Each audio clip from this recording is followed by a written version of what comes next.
Salut à tous et bienvenue sur donc cette vidéo test du Rockterra de chez Hobbytech. Alors là je suis en forêt, c'est vraiment un petit régal. Alors petit récapitulatif suite à ma vidéo unboxing, on va rouler et marcher en même temps.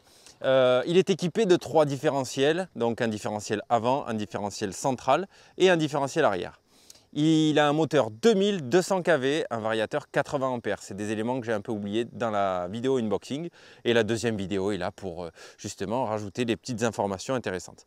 Alors vous avez pu voir des vidéos en skatepark. Je vous rappelle qu'une utilisation en skatepark d'un véhicule RC, c'est destructeur quel que soit le véhicule, que ce soit un X-Max, un car, enfin un cinquième, que ce soit une petite voiture RC, une moyenne, n'importe quel véhicule en skatepark va prendre cher et aura tendance à déguster et casser. Donc je vais pas trop m'attarder sur le skatepark. Par contre, je prends beaucoup de plaisir en forêt à me promener, à tenter des trucs un peu foufou et surtout à exploiter sa puissance. Il est vraiment puissant. Vous voyez. Donc là, il est utilisé en 3S. Hop là. J'ai réglé le frein sur 100%, donc il freine. Waouh, il freine très fort d'un coup, c'est moi qui l'ai réglé. Sur le variateur, c'est un variateur réglable avec la carte de programmation Hobbywing. Du moins Connect, c'est la même. La carte de programmation loisir, vous avez 2 cartes de programmation et chez Connect, vous avez une carte de programmation loisir qui vous permettra de programmer son variateur, que ce soit la coupure lipo, le taux de frein et d'autres réglages auxquels vous allez donc avoir accès avec cette carte de programmation. C'est pas primordial, c'est pas obligé d'avoir la carte de prog. Vous pouvez très bien rouler comme ça sans rien programmer. Il est déjà bien sûr programmé d'origine. Et partons pour une petite balade. Hop. Bon, il est super nerveux, super joueur. Il me rappelle vraiment le granit. Ah, j'ai un petit bout de bois coincé quelque part. Ben, il partira.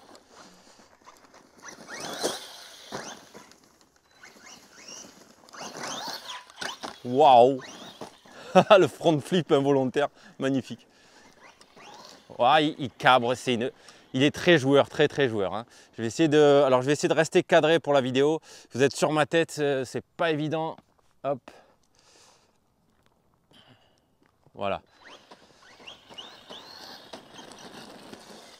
Wow.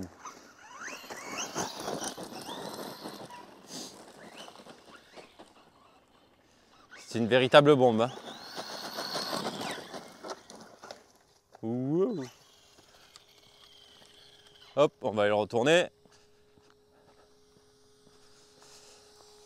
Hop là, c'est parti. Maman, les cabrages, les roues arrière, interminables que tu peux faire avec lui.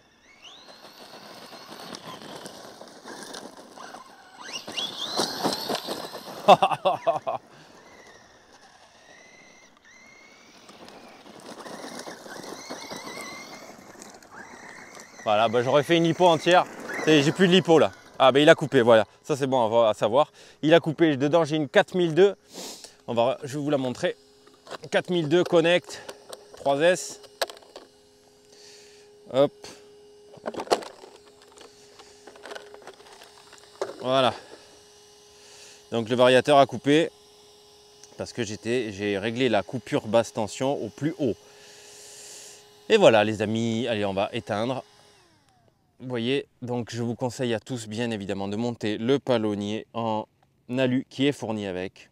On va aller au propre et on va faire un petit débriefing sur ce Rockterra.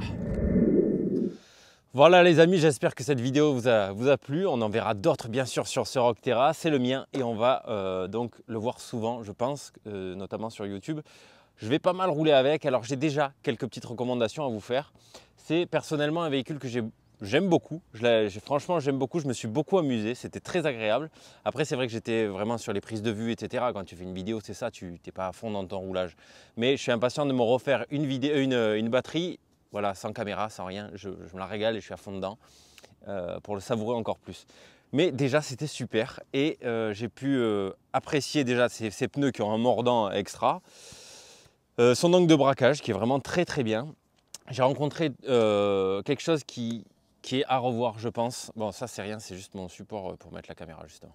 La KT3S, 3X, pardon, elle est très bien à l'utilisation, elle est très bien, elle est légère et confortable.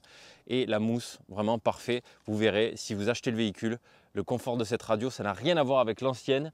Donc, bien joué, ça, c'est une croix verte. Bravo pour la KT3X en radio RTR, c'est super.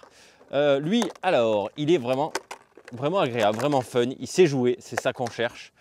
Encore une fois, voilà, il est plein de terre dans un skatepark. Pourquoi? Parce que je vous déconseille dans tous les cas. Je sais que c'est terrible, je sais que c'est agréable, je sais que c'est tout ce que vous voulez. Je suis le premier moi aussi à mettre mes voitures en skatepark.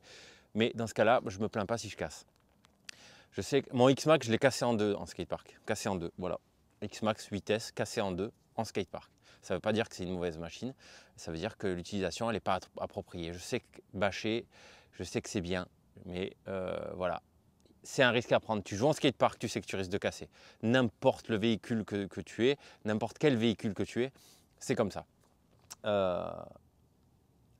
Par contre, en forêt, là, c'est différent. Tu as quand même moins de risque de casse. C'est vrai que tu sautes aussi, tu fais des tonneaux à ne plus en pouvoir.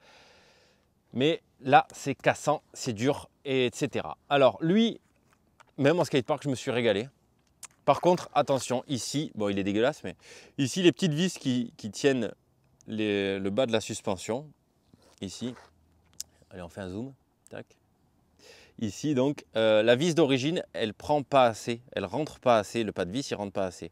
Donc, ce qui veut dire que je vous conseille de l'enlever et de la remplacer par une vis plus longue qui va chercher plus loin. Du coup, ça tiendra mieux. Ça, c'est indispensable. RC Life. Sinon, bah, aucun problème pour l'amortissement. Il tape pas, comment dire. Vous voyez, il va pas taper au sol. Parce que je pense que la tige de l'amortisseur, elle remonte dans le coussinet d'amortisseur. Ici, on voit que la tête de l'amortisseur, elle est tenue par le support d'amortisseur. Donc, elle risque pas de partir. Ça, c'est très bien. Je l'ai un peu... J'ai tapé dedans. J'ai aucun problème. Voilà, à voir dans le temps maintenant parce que c'est sa première lipo. Mais rien à signaler, tout va bien. Je conseillerais bien évidemment, comme je le répète encore une fois, monter tout de suite le palonnier alu. Éventuellement au début, utilisez-le en 2S, pas en 3S, pour vous faire la main, pour apprendre le véhicule, voir ses réactions. Et vous verrez qu'en 3S, après, ça picote. Moi, je ne sais pas si... Là, d'origine, il est monté en pignon 12 dents. Pignon moteur, je ne sais pas si je ne vais pas le passer en 13. Il est donc équipé de 3 différentiels, un là, enfin un central qui est vraiment vers l'arrière, un arrière et un avant. C'est un moteur 2200 kV et un variateur 80 ampères SCT Connect, donc un combo Connect by Hobbywing avec qui je pense que vous n'aurez jamais de problème. C'est vraiment une valeur sûre. Les amis, on va se quitter là-dessus et je vous dis à très vite pour une prochaine vidéo sur la chaîne RC Life. Ciao les gars!